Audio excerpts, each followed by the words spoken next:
المدابي برف كركوك بچن دريا سپیدا باش اتناوا كركوك دا داوی آگهی زانیاری چنه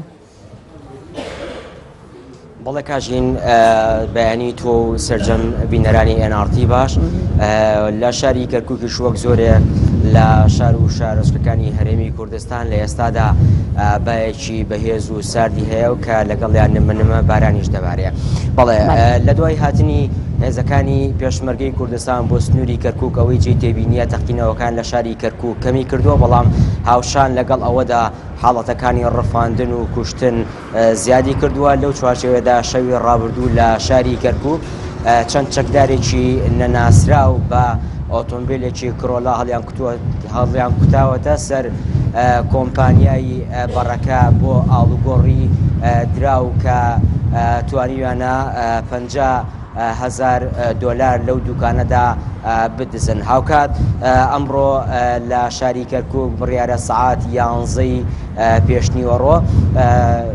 هاوڵاتیانی گەڕێکی ڕاپەڕین بەهۆی داخستنی مزگەوتی سەید ساداتەوە خۆپیشاندانێک ساز بکەن کە لەلایەن ئەوقافی کەرکووکەوە ئەو مزگەوتە داخراوە. کاژین بەپێی بەدوادژوونەکانی NRT لە کەرکووکدا بەهۆی نەبوونی تونند و تۆڵی یاخود بەهۆی نەبوونی مەرجەکانی کارکردن لە کۆمپانیەکاندا ساڵی ڕابردوو 6 کرێکار گیانیان لەدەستداوە. هەر بەپێی بەدوادژوونەکانی NRT لە کەرکووکدا لە ساڵی ڕابردوودا ئەندازەی هێزەکانی پێشمەرگەی کوردستان زیاتر لە 7,000 بۆمبی چێنراویان لە باشووری کەرکووک پاک کردوێتەوە کە بەپێی وتەی فەرماندەی هێزەکانی کەتیبەی پشتیوانی دوو ئەو بۆمبانەی کە لە سنووری باشووری کەرکووکدا چێنراون لەلایەن چەکدارانی داعشەوە هەمان پێکاتە و جۆری ئەو بۆمبانن کە لە ئەفغانستان ئەلقاعیدە چاندونی. بەپێی بەدوادۆچوونەکانی NRT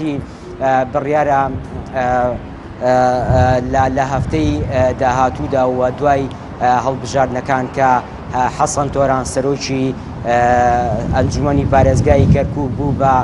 ئەندامی پەرلەمان و لە ئێستادا لەلایەن ڕێبوار تاڵەبانی ئەو پۆستا بە وەکالەت پڕ کراوە و بڕیارە هەفتەی داهاتوو ئەو پۆستا